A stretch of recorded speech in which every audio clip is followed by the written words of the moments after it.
നമസ്കാരം. കോഴഞ്ചേരി പൗരാവലിയുടെ ലൈവ് സംപ്രേഷണത്തിലേക്ക് ഏവർക്കും സ്വാഗതം. കോഴഞ്ചേരി പൗരാവലി ഇന്ന് നിങ്ങളുടെ മുമ്പിൽ ലൈവുമായി എത്തുന്നത് വീണ്ടും ഒരു പ്രളയകാലം കൂടെ കടന്നു വരികയാണ്. 2 ദിവസമായിട്ട് തകർത്ത് വീഴുന്ന കാലവർഷത്തിൽ നമ്മുടെ പമ്പാ നദിയിലെയും ജലം ഉയർന്നിരിക്കുകയാണ്. വെള്ളം നല്ല കലങ്ങി മറിഞ്ഞ് വരികയാണ്. ഇപ്പോൾ കോഴഞ്ചേരി പാലത്തിൽ നിന്നാണ് സംപ്രേഷണം ചെയ്തുകൊണ്ടിരിക്കുന്നത്. പ്രിയപ്പെട്ട നാട്ടുകാരിൽ പലരും ഇവിടെ അഭ്യർത്ഥന മാനിച്ചാണ് പൗരാവലി ഈ ലൈവുമായി ഈ സമയത്ത് എത്തുന്നത്. കാരണം നമ്മുടെ നാട്ടുകാരിൽ പലരും ആശങ്കയിലാണ്, വെള്ളം ഉയരുമോ എന്നുള്ള ആശങ്കയിലാണ്.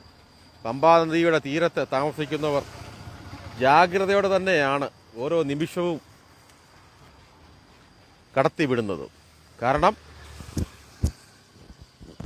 കാലവർഷം അതിശക്തമായി പെയ്തുകൊണ്ടിരിക്കുകയാണ്. ആ പെയ്തുകൊണ്ടിരിക്കുന്ന സാഹചര്യത്തിൽ വെള്ളം ഏത് നിമിഷവും കൂടാം.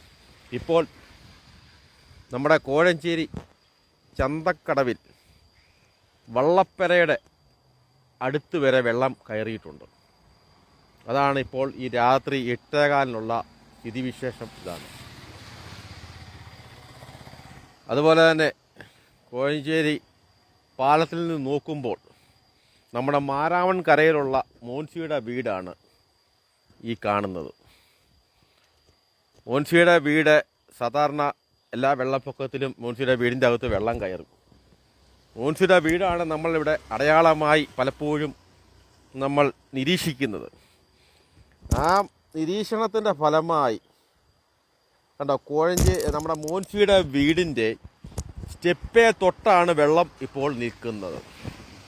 ഏകദേശം ഒരു 3 അടി വെള്ളം കൂടെ ഉയർന്നാൽ നമ്മുടെ മോൻസിയുടെ വീടിൻ്റെ അകത്ത് വെള്ളം കയറും. പണ്ട് 2018 പ്രളയകാലത്ത് മോൻസിയുടെ വീടിൻ്റെ ചിമ്മിനിയുടെ ലെവലായിരുന്നു ഇവിടെ ഉയർന്ന ഏറ്റവും വലിയ വാട്ടർ ലെവൽ. അപ്പോൾ നമ്മൾ മോൻസിയുടെ വീട് തന്നെയാണ് അടയാളമായി എപ്പോഴും നിരീക്ഷിക്കുന്നത്. മോൻസിയുടെ വീടിൻ്റെ സ്റ്റെപ്പാണിത്. മോൻസിയുടെ മിറ്റം ഇപ്പം വെള്ളത്തിലാണ്.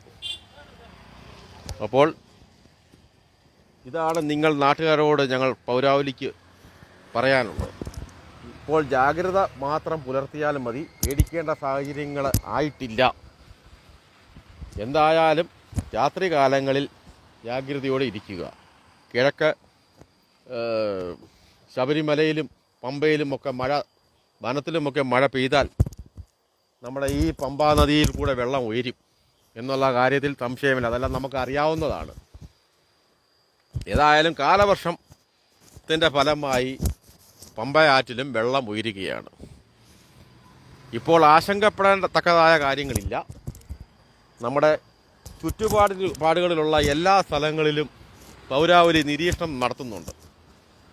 ആ നിരീക്ഷണത്തിൻ്റെ ഫലമായിട്ടാണ് ഇപ്പോൾ നമ്മളിവിടെ ഈ ചന്തക്കടവിലും കോഴഞ്ചേരി പാലത്തിൽ നിന്നും മാരാമൺ മോൻസിയുടെ വീടിൻ്റെ അവിടെ നിന്നും നിരീക്ഷണം നടത്തുന്നത്. പഞ്ചത്ര ഭാഗങ്ങളിലൊക്കെ നിരീക്ഷണം നടത്തി. എന്നാൽ അവിടെ ഒന്നും ഇതുവരെ യാതൊരു അപായ സൂചനകളുമില്ല.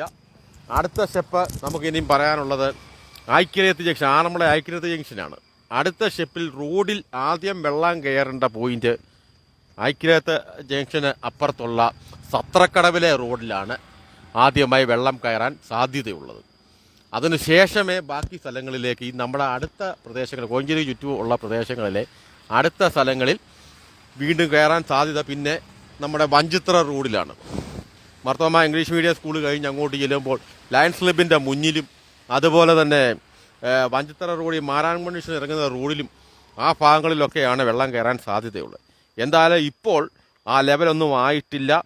ഇപ്പോൾ പമ്പ ഇരുകര മുട്ടി നിൽക്കുന്ന അവസ്ഥയിലാണ്. എന്തായാലും അടുത്ത മണിക്കൂറുകളിൽ വീണ്ടും അടുത്ത അപ്ഡേഷനുമായി പൗരാവലി നിങ്ങളുടെ മുമ്പിൽ തന്നെ എത്തും. എന്തായാലും ഞങ്ങളുടെ ഈ സംപ്രേഷണം നിങ്ങൾക്ക് ഗുണകരമാകും എന്ന് കരുതിക്കൊണ്ട് ഞങ്ങളുടെ ഈ സംപ്രേഷണം ഇപ്പോൾ ഞങ്ങൾ അവസാനിപ്പിക്കുകയാണ്. ഞങ്ങളുടെ ഈ സംപ്രേഷണം കണ്ട എല്ലാവരോടും ഹൃദയത്തിൻ്റെ ഭാഷയിൽ കോഴഞ്ചേരി പൗരാവലി നന്ദി അറിയിക്കുകയാണ്. കോഴഞ്ചേരി പൗരാവലിക്ക് വേണ്ടി കോഴഞ്ചേരി പാലത്തിൽ നിന്ന് രാത്രി 8:15 ജോജി കാവുംപിടിക്കൽ.